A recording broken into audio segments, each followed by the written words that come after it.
Ya. Nah, jadi di sini tuh ada namanya teras SMD. Nah, biasanya tuh bocah-bocah tuh para nugas, ada yang chillin aja buat nunggu kelas kosong kan. Ayo, kita masuk yuk buat ngeliat bocah-bocah. Kenapa? Aduh, Sandung apa? sandung ini nih. Wah, ini crack nih. Wah, apaan tuh? Apaan tuh? Apaan tuh crack tuh? Mau tahu banget apa itu crack? Ya, mau. Yuk kita dengerin selanjutnya.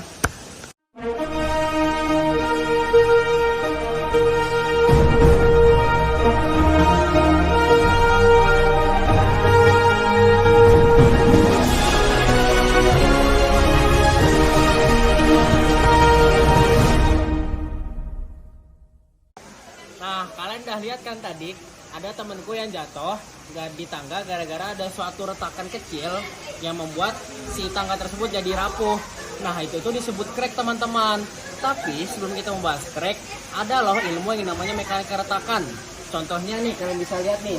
Di sini tuh ada dinding tapi ada retakan-retakan tersebut. Nah, ini tuh bisa kalian pelajari di ilmu yang namanya mekanika retakan. Nah, mekanika retakan itu ilmu yang mempelajari bagaimana dan kenapa sih material tersebut bisa hancur dan bisa menjadi retak-retak seperti ini. Nah, pasti kalian masih bingung kan? Yuk kita pelajari lebih lanjut. Nah, jadi sekarang aku bakal ngasih gambaran kalian gimana sih retakan itu bisa bikin bahaya gitu, bisa bikin suatu benda jadi rusak logam atau bahan atau apa. Misalkan kita anggap kertas ini jadi logam lah ya. Nah, ini kan kalau ditarik aja nggak bakal retakan, nggak bakal rusak gitu. Tapi kalau dikasih crack dikit, nih misalkan kita kasih crack di sini, ini misalkan ini crack ya, ini bakal gampang.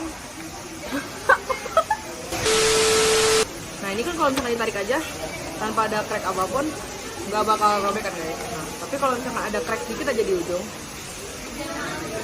ini bakal gampang banget nih sobeknya. Gitu ya. Nah, kenapa bisa crack sekecil itu bisa menyebabkan separah ini guys rusaknya? Nah, itu karena titik awal sobekan tadi itu disebut crack tip di bagian sebuah bahan di tegangannya tuh bakal jauh lebih tinggi daripada bagian-bagian lain. Nah, ini tuh disebut sebagai stress concentration.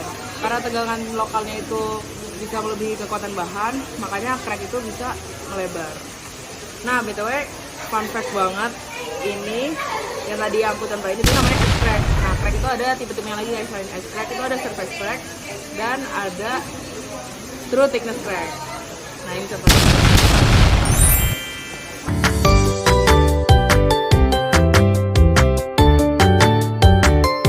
Kalian pasti bingung kan, gimana sih motor ini bisa terbelah atau bisa patah rangkainya seperti kejadian tersebut. Nah, kejadian tersebut biasanya disebabkan oleh retakan. Nah, meskipun retakannya tuh ukurannya sangat kecil, retakan tersebut tuh bakal terus merambat yang bisa kita sebut dengan crack propagation. Nah, crack yang terus merambat ini tentunya di kemudian hari akan menimbulkan sebuah peristiwa yang sangat merugikan baik untuk kita maupun orang lain.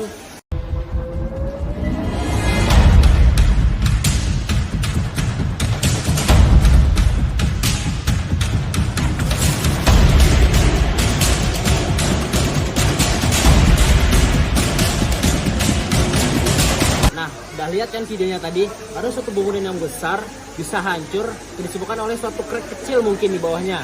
Nah, kejadian tersebut disebabkan oleh crack tersebut telah mencapai akritikal. Nah, apa sih akritikal itu?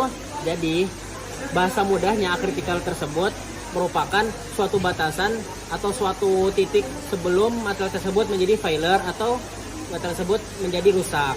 Seperti bangunan tadi. Nah, ya. Nah, tapi kita perlu tahu kalau semua bahan itu nggak sama kuatnya. Ada beberapa bahan yang lebih sulit untuk crack dan ada beberapa bahan yang gampang banget buat cracknya. Nah, untuk mengetahui seberapa kuat bahan itu terhadap crack atau retakan, ada yang namanya K1C atau Fracture Toughness Critical. Nah, K1C ini adalah ukuran seberapa besar suatu bahan bisa menahan retakan sebelum bahan itu benar-benar pecah atau retak. Nah, jadi semakin besar KYC-nya, berarti semakin kuat bahan itu terhadap retakan. KYC ini penting karena meskipun suatu bahan bisa menahan suatu retakan, kalau retakan itu cukup besar, pada akhirnya bahan itu bisa saja failure atau patah. Nah, jadi KYC ini bisa membantu kita untuk mengukur kekuatan dari suatu bahan untuk menahan sebuah retakan. Nah, jadi tadi kan udah disebutkan A critical itu tuh apa sih hubungannya sama KYC? Nah, jadi A critical ini dan KYC ini saling berhubungan. Nah, jadi A critical ini memberitahu kita seberapa besar retakan yang dapat diterima dari bahan itu. Nah, sedangkan KYC ini memberitahukan kita seberapa kuat bahan itu menahan retakan. Nah, keduanya ini penting dalam merancang material yang aman, baik itu jembatan, gedung, motor, apapun itulah. Tadi kesimpulannya, meskipun retakan yang terlihat itu sangat kecil, retakan kecil itu akan menimbulkan dampak yang sangat besar di kemudian hari. Dengan memahami konsep KYC dan A critical, kita dapat mencegah kerusakan yang lebih parah, baik itu pada motor, bangunan, jembatan, pesawat, dan benda-benda yang lainnya. Sehingga ilmu ini akan membantu kita untuk tahu kapan material ataupun struktur mulai rentan. Sehingga kita bisa mengambil tindakan sebelum masalah besar itu terjadi. Semoga setelah menonton video ini, kalian bisa menjadi lebih paham betapa pentingnya mempelajari mekanika retakan material untuk menjaga keamanan di sekitar kita. Terima kasih sudah menonton dan sampai jumpa di video berikutnya.